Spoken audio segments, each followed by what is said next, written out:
For years, the story of Meghan Markle has been neat and polished. It's the kind of story that feels safe. A young girl grows up in Los Angeles, graduates from a private high school, goes to college, becomes an actress, and one day marries a prince. Every step looks clean.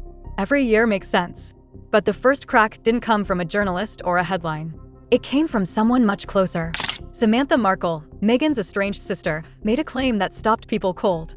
She said Meghan had been married before, not before fame, not during her acting career, but years earlier as a teenager. Even more shocking, Samantha claimed there was a child. At first, it sounded impossible, too extreme, too dramatic. People brushed it off as bitterness or family conflict. After all, extraordinary claims need extraordinary proof. And Samantha didn't arrive with documents in hand. She arrived with a statement. But here's the part people missed. Samantha didn't invent a new timeline. She pointed to a missing one. Her words didn't create chaos. They exposed a quiet gap that already existed.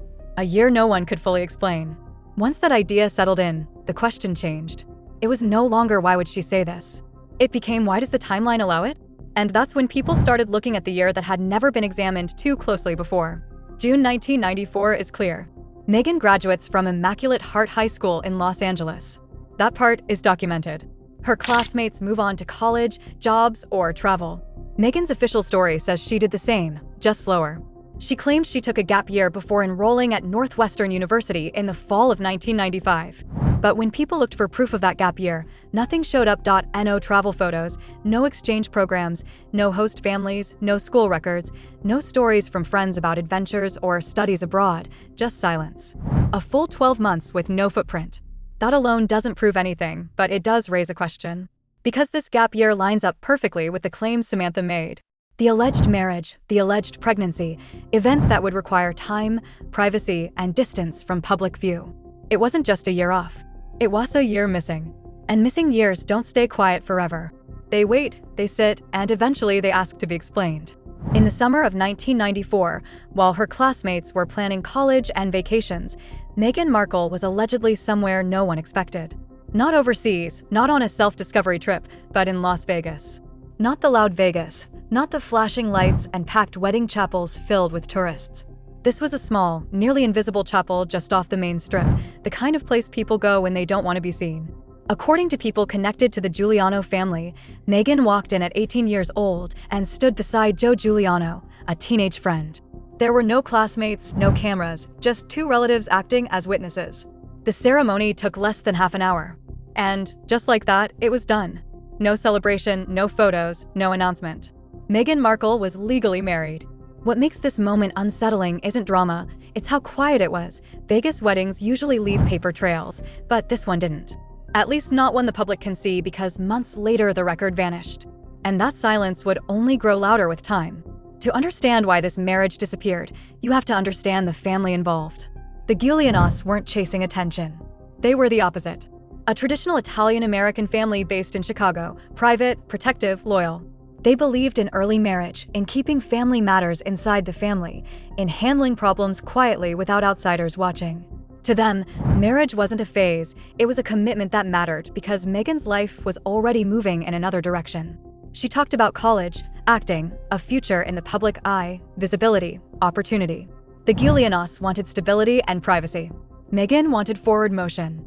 There was no public fight, no loud disagreement, just two very different paths pulling in opposite directions. And that tension stayed contained until something entered the picture that couldn't be ignored or undone. Something that would force a permanent decision. Only a few months after the Vegas wedding, Meghan's life reportedly changed again. According to those close to the Giuliano family, she discovered she was pregnant.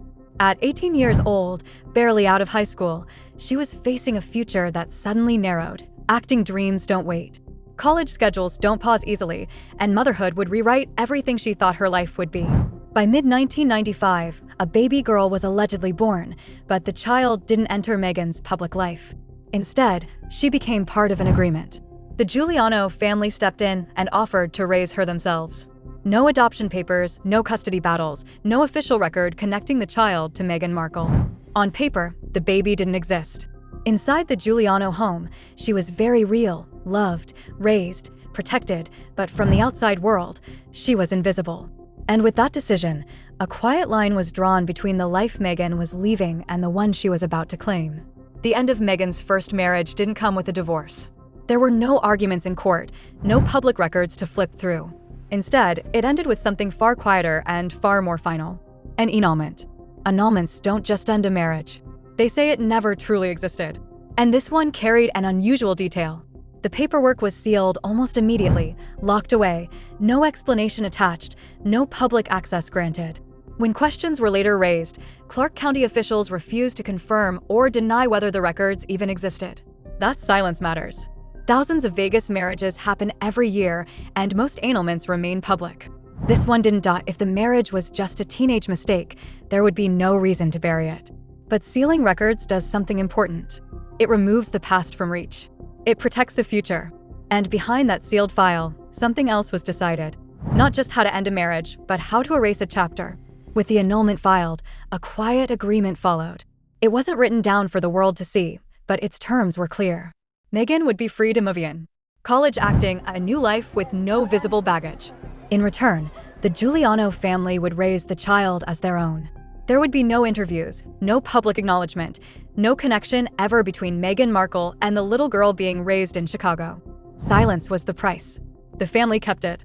Neighbors saw the child at gatherings, but she was introduced as a relative's daughter. Her name never appeared in announcements. No paperwork tied her back to her birth mother.